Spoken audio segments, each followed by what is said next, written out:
성도 여러분, 한 주일 동안 평안하셨습니까? 어렵고 힘든 세상을 또 잘 살아내시고 하나님께서 주시는 이 안식의 기쁨을 같이 누리게 된 것을 하나님께 감사를 드립니다. 오늘은 값싼 은혜인가 값비싼 은혜인가라는 제목으로 같이 은혜를 나누고자 합니다. 지난주에 설교 제목을 기억하십니까? 천국에 들어가기가 쉬운가 어려운가? 쉽다고 했는데도 고개를 갸우뚱하는 분들이 계시더라고요. 워낙 어렵다고 생각해 왔기 때문에 하나님의 입장에서는 어떻게든지 떨궈내려고 하는 게 아니에요. 학교 다닐 때 선생님들이 쉽게 어떻게든 점수를 줘서 격려하는 분이 있고, 시험 문제를 비비 꽈갖고 아주 그냥 점수를 안 주는 분이 있어요. 누가 좋습니까? 점수 많이 주는 분이 좋은데, 하나님은 우리에게 점수를 후하게 주시는 분이십니다. 우리가 부족하고 연약할지라도 포기하지 않는 한, 주님께 붙어있는 한 구원은 너무나 쉬운 것입니다. 하나님이 우리를 그렇게 구원하려고 하시기 때문에. 그런데 하나님께서 베푸시는 이 구원의 은혜가 그렇게 값싼 것으로 알면 안 되겠다 이겁니다. 얼마나 귀한 것인지 알고 우리가 화답해야 된다는 그런 마음가짐으로 고개를 갸우뚱하시는 분을 위해서 오늘은 속편을 준비했습니다. 지난 설교의 속편입니다. 값싼 은혜인가 값비싼 은혜인가? 에베소서 1장 6절 7절 말씀이 오늘 본문의 말씀입니다. 이는 그의 사랑하시는 자 안에서 우리에게 거저 주시는 바 그의 은혜의 영광을 찬미하게 하려는 것이라. 우리가 그리스도 안에서 그의 은혜의 풍성함을 따라 그의 피로 말미암아 구속 곧 죄사함을 받았으니. 자, 하나님께서 우리에게 구원을 어떻게 주셨다고요? 거저 주셨다. 그의 은혜로 우리에게 거저 주신 것이 하나님께서 베푸신 구원이라는 것입니다. 거저 주셨는데 그 거저 주신 것이 정말 아무것도 하나님 편에서 한 것 없이 거저 주셨습니까? 분명히 뭐라고 그랬어요? 그의 은혜의 풍성함을 따라 그의 피로 말미암아 구속 곧 죄사함을 받았다. 우리가 그런 은혜를 누렸다 하는 것입니다. 갈라디아서 2장 20절로 21절 말씀입니다. 지금 드리는 말씀은 다 사도 바울의 간절한 심정이 담긴 말씀드립니다. 갈라디아서 2장 20절로 21절, 내가 그리스도와 함께 십자가에 못 박혔나니 그런즉 이제 내가 산 것이 아니요 오직 내 안에 그리스도께서 사신 것이라. 이제 내가 육체 가운데 사는 것은 나를 사랑하사 나를 위하여 자기 몸을 버리신 하나님의 아들을 믿는 믿음 안에서 사는 것이라. 내가 하나님의 은혜를 패하지 아니하노니 만일 의롭게 되는 것이 율법으로 말미암으면 그리스도께서 헛되이 죽으셨느니라. 우리가 21절 말씀은 그 뒤에 부분들은 그냥 읽지 않고 하나님의 아들을 믿는 믿음 안에서 사는 것이라 요 성경절 여기서 마무리를 하지 않습니까? 그러나 그 뒤에 뭐라고 했습니까? 내가 하나님의 은혜를 패하지 아니하노니 만일 의롭게 되는 것이 율법으로 말미암으면 그리스도께서 헛되이 죽으셨느니라. 로마서 11장 6절입니다. 만일 은혜로 된 것이면 행위로 말미암지 않음이니 그렇지 않으면 은혜가 은혜되지 못하느니라. 행위로 말미암았다면 은혜가 되지 못한다. 행위는 절대로 은혜를 넘어설 수 없음을 이야기하는 말씀입니다. 에베소서 2장 8절입니다. 너희가 그 은혜를 인하여 믿음으로 말미암아 구원을 얻었나니 그 은혜를 인하여 믿음으로 말미암아 구원을 얻었나니 이것이 너희에게서 난 것이 아니요 하나님의 선물이라. 자, 여기 있는 지금 몇 성경 구절을 통해서 우리가 생각할 것은 하나님께서 우리에게 베푸신 구원은 절대적인 하나님의 은혜이고 우리 편에서 할 수 있는 것은 아무것도 없음을 깨닫게 됩니다. 행함이나 율법이나 그것이 하나님의 은혜를 대신할 수 없음을, 그것으로 하나님의 은혜를 능가할 수 없음을 우리가 깨닫게 됩니다. 그런데 하나님께서 주신 은혜가 그렇다면 값싼 은혜인가? 값 없는 은혜인가? 값으로 매길 수 없는, 가치가 너무 크기 때문에 값으로 매길 수 없는 것이지 값싼 은혜가 아니라는 것입니다. 싸구려 은혜인가? 값으로 매길 수 없는 가치 있는 은혜인가 하는 것을 우리가 깨달아야 한다는 것입니다. 은혜로 구원받았으니까 우리는 손끝 하나 움직일 필요가 없다는 논리는 성경의 왜곡된 논리입니다. 자, 원래 신학적으로 하나님의 구원의 능력의 독자적 완전성이라 하는 그런 제목으로 이 이야기는 뭐냐면, 그런 신학적 표현이 뭐냐면, 구원의 문제에 있어서는 절대적으로 하나님의 주권이, 하나님께서 구원의 문제는 절대적인 권한이 있으시고 사람은 손끝 하나 개입할 수 없다는 신학입니다. 하나님의 구원 능력의 독자적 완전성. 그러니까 이 개념을 잘못 이해하고, 구원은 절대적으로 하나님의 주권인데 사람이 개입할 수 없는 것인데, 사람들이 이 말씀을 잘못 오해하고 있다는 것입니다. 중세의 종교 암흑 시대에는 돈을 많이 내고 면죄부를 사면 천국에 간다고 했습니다. 그런데 요즘은 한술 더 뜹니다. 더 쉬워졌어요. 돈 하나 안 내도 아예 무료로 아무 대가도 없이 천국에 간다는 공짜 면죄부를 주고 있다는 사실입니다. 값싼 은혜와 값으로 매길 수 없는 은혜를 오해한 결과입니다. 행위가 아닌 은혜로 구원을 얻는다고 그토록 사도 바울이 강조했는데, 그렇다면 값싼 은혜라면 아무것도 안 해도 됩니다. 그냥 그대로 살면 됩니다. 노력할 필요도 없고 열심히 믿을 필요도 없고, 하나님 구원해 주시겠다고 하셨는데, 다 예정해 주셨는데 무슨 노력이 필요하겠습니까? 그런데 성경의 사도 바울처럼 율법은 우리를 구원할 수 없고, 하나님의 은혜, 절대적인 하나님의 은혜와 십자가를 강조했던 사도 바울의 삶을 보면 알지요. 사도 바울이 그럴 필요가 없는데 가만히 있으면 될 사람이 왜 그렇게 애를 썼습니까? 왜 이렇게 복음을 위해서 목숨을 바치도록 불철주야 수고를 했습니까? 그걸 보면 하나님의 은혜는 너무나 가치를 매길 수 없는 귀한 것이기에 그의 생애가 감격하고 그 은혜에 화답하고 감사하는 마음으로 그렇게 살았음을 보면서, 사도 바울 뿐이겠습니까? 성경에 나오는 모든 사람들이 그렇게 살았습니다. 가만히 있다가 늙어 죽은 사람은 없어요, 성경에. 그렇지 않습니까? 우리가 가만히 있다가 늙어서 그냥 끝나는 것이 우리 인생이라면 그것은 하나님의 은혜를 우리가 잘 모르는 것입니다. 하나님의 은혜를 깨닫는 사람은 가만히 있다가 끝날 인생이 아님을 오늘 우리가 깨닫고 화답하자는 것입니다. 자, 사도 바울이 고린도서 11장 22절로 28절에 보면 이렇게 고생했습니다. 저희가 히브리인이냐? 나도 그러하며. 저희가 이스라엘인이냐? 나도 그러하며. 저희가 아브라함의 씨냐? 나도 그러하며. 저희가 그리스도의 일꾼이냐? 정신없는 말을 하거니와 나도 더욱 그러하도다. 내가 수고를 넘치도록 하고 옥에 갇히기도 더 많이 하고 매도 수없이 맞고 여러 번 죽을 뻔하였으니, 유대인들에게 40에 하나 감한 매를 5번 맞았으며 3번 태장으로 맞고 1번 돌로 맞고 3번 파선하는데 일주야를 기품에서 지냈으며, 여러 번 여행에 강의 위험과 강도의 위험과 동족의 위험과 이방인의 위험과 시내의 위험과 광야의 위험과 바다의 위험과 거짓 형제 중에 위험을 당하고, 또 수고하며 애쓰고 여러 번 자지 못하고 줄이며 목마르고 여러 번 굶고 춥고 헐벗었노라.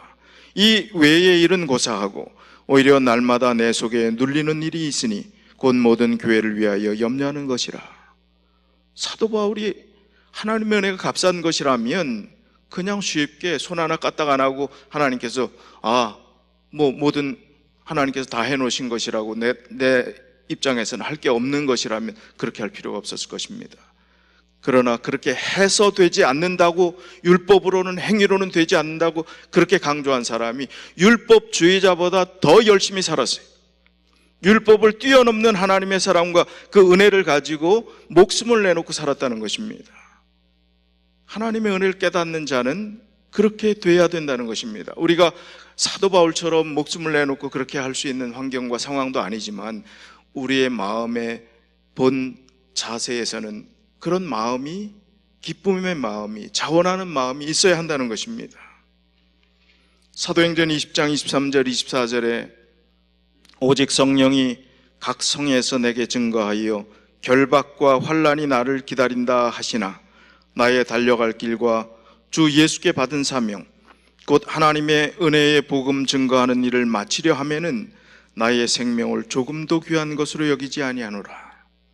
지금 눈앞에 뭐가 있다 할지라도, 환난과 결박과 핍박이 있다 할지라도 그게 달려갈 길을 멈추지 않겠다는 것입니다.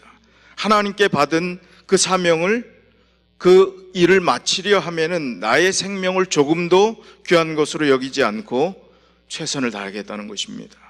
행위로 구원받을 수 없는 것이 분명한데 사도 바울은 왜 그렇게 목숨 걸고 복음을 전했는가 하는 그 질문을 우리 스스로 해봐야 합니다. 내가 받은 구원의 가치를 알아야, 올바른 이해가 있어야 하나님께 감사하고 베푸는 삶이 가능해지는 것입니다. 전도하고 싶은 마음이 생기는 것입니다.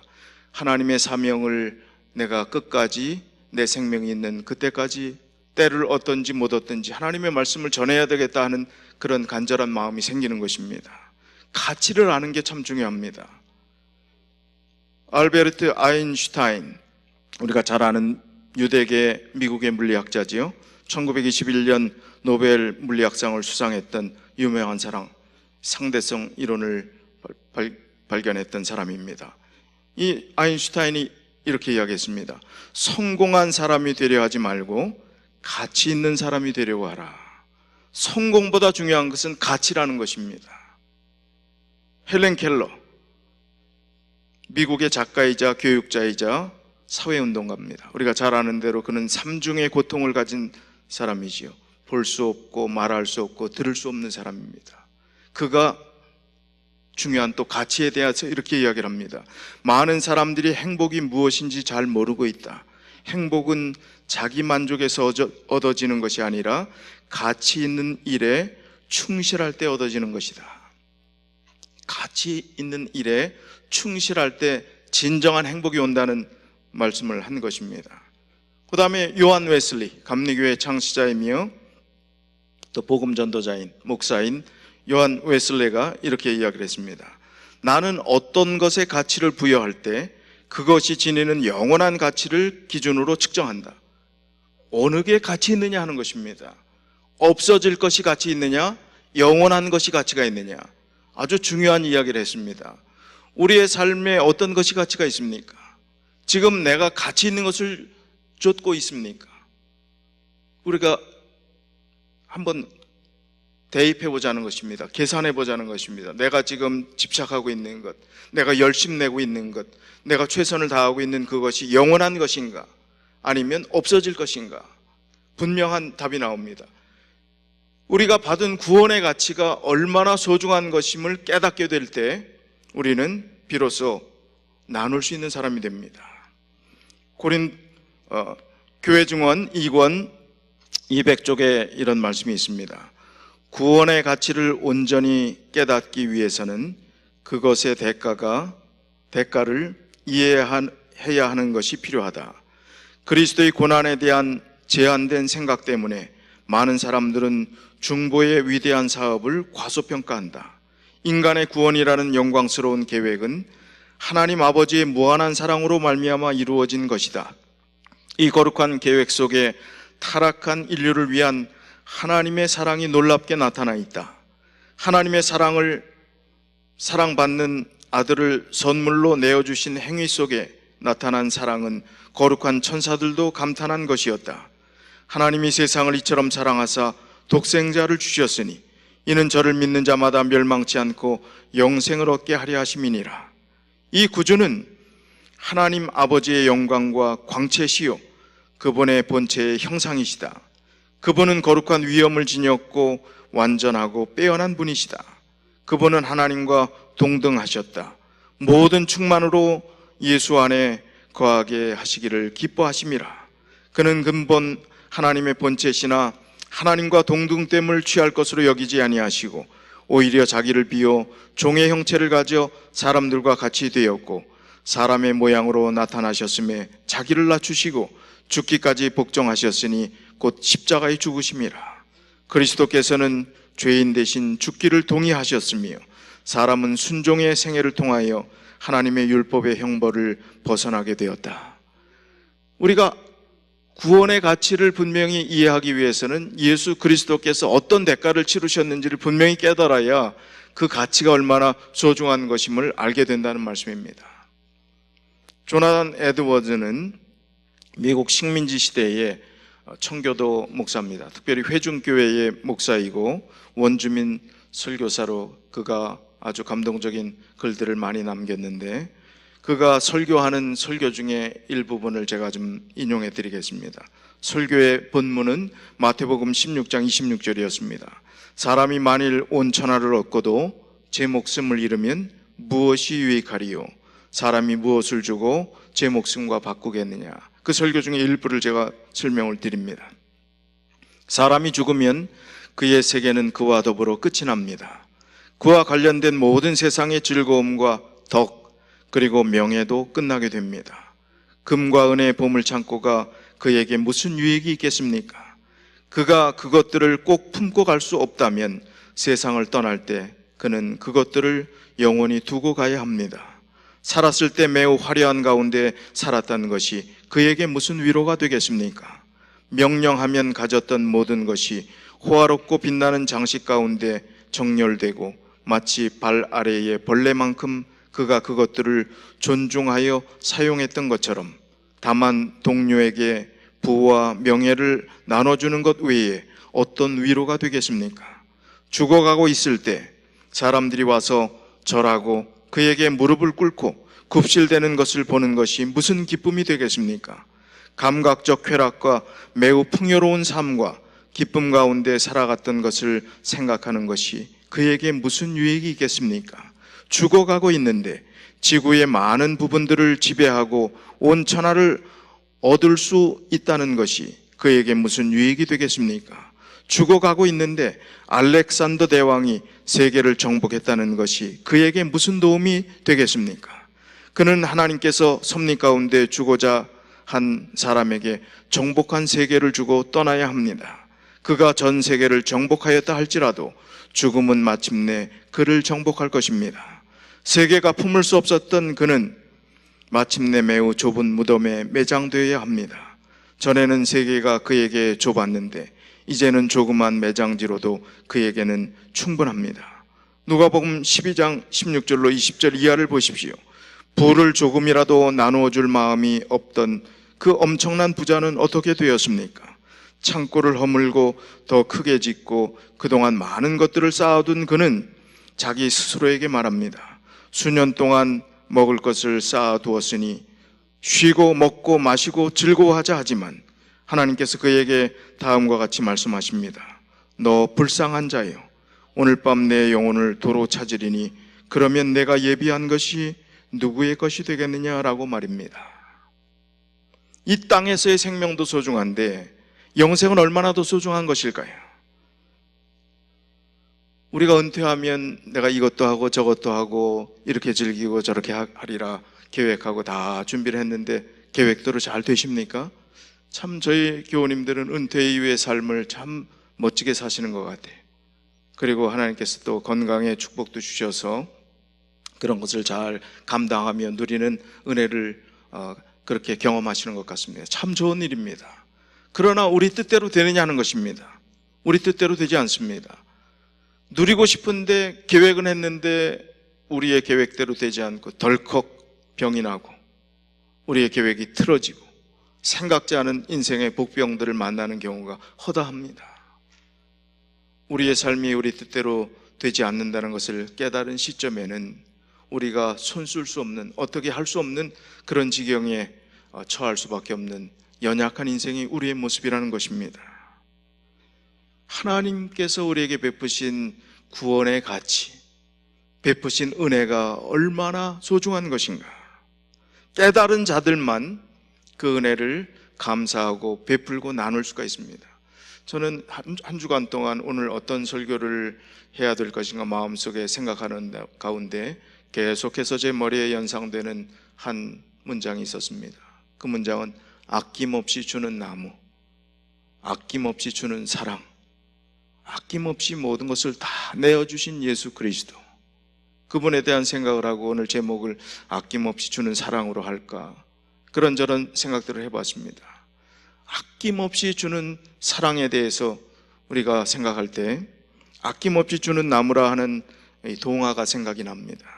쉘 실버스타인이라는 미국의 작가요 시인이자 또 만화 카툰 작가이고 또 작곡가이고 또 뭐 여러 가지 다양한 일들을 한 쉘 실버스타인의 대표작이 더 기빙 트리입니다. 아낌없이 주는 나무.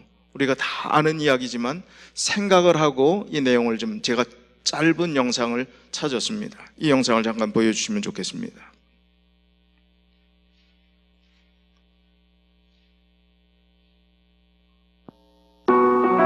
아낌없이 주는 나무.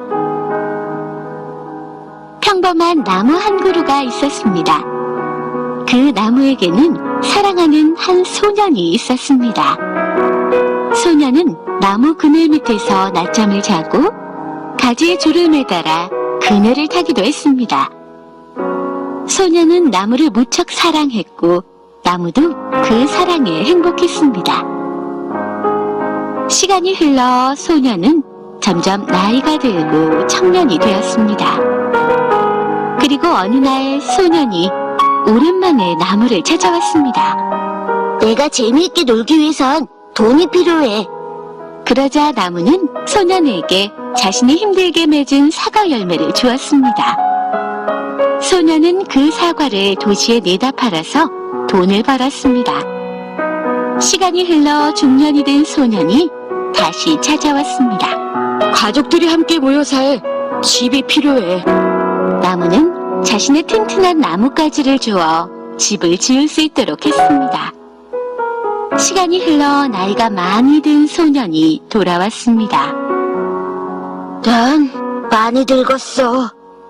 여행을 떠날 배가 필요해. 이번에도 나무는 자신의 몸통을 잘라 다 내주었습니다. 그 나무로 배를 만들어 여행을 떠난 소년이 다시 찾아왔습니다. 이젠 아무 힘도 없어. 그저 앉아서 쉬고 싶어. 이제 나무는 밑둥만 남아있는 상태였습니다. 그러나 나무는 사랑하는 소년을 위해 소년의 의자가 되어주었죠. 나무는 언제나 그랬던 것처럼 무척 행복했습니다. 여러분은 이 나무를 보면서 어떤 생각이 들었나요? 자신의 모든 것을 조건 없이 다 내어준 나무의 사랑을 보며 평소에 우리가 만든 사랑이 자꾸 초라하게 느껴지지는 않았나요? 사랑은 아낌없이 주는 나무처럼 영원하고 진실하고 행복한 법입니다.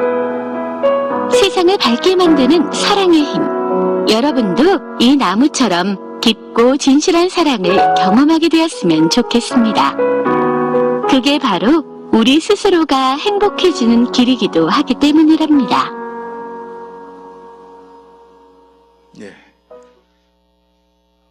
이 작가가 크리스찬인지 아닌지는 자세히 모르겠지만 예수님의 사랑을 가장 잘 표현한 동화라고 생각합니다. 예수 그리스도처럼 모든 것을 아끼지 않고 다 내어주신 이가 어디 있습니까? 그 놀라운 사랑의 가치를 우리가 깨닫게 될 때 우리는 베푸는 것, 나누는 것이 하나도 아깝지 않은 것임을, 우리가 희생하는 것이, 헌신하는 것이 전혀 문제가 되지 않는다는 것을, 오히려 기쁨이 된다는 것을 깨닫게 될 것입니다.